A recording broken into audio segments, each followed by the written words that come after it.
ஓம் முருகா சரணம். வாழ்க வளமுடன். வெற்றிவேல் முருகனுக்கு அரோகரா. இன்றைய நாள் இனிய நாளாக அமைய எல்லாம் வல்லப்பன் முருகனின் அருள் அனைவருக்கும் கிடைக்கப் பெறுக. நாம் வாழும் வாழ்க்கையில் வரலாற்றில் எல்லோருக்கும் பக்கங்கள் உண்டு. அதை நிரப்புவதும் காலியாக வைப்பதும் அவரவர் கையில்தான் உண்டு. மேலும் சிறந்ததை தேடுபவர்கள் தேடிக்கொண்டுதான் இருக்கிறார்கள். கிடைத்ததை சிறந்ததாக்குபவர்கள் மட்டுமே இங்கு சந்தோஷமாக வாழ்ந்து கொண்டுதான் இருக்கிறார்கள். இது நிதர்சன உண்மை.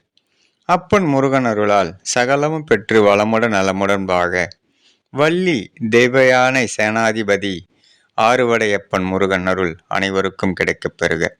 ஓம் முருகா சரணம். வாழ்க வளமுடன். வெற்றிவேல் முருகனுக்கு அரோகரா. முருகனின் மகன் ரவி முருகன்.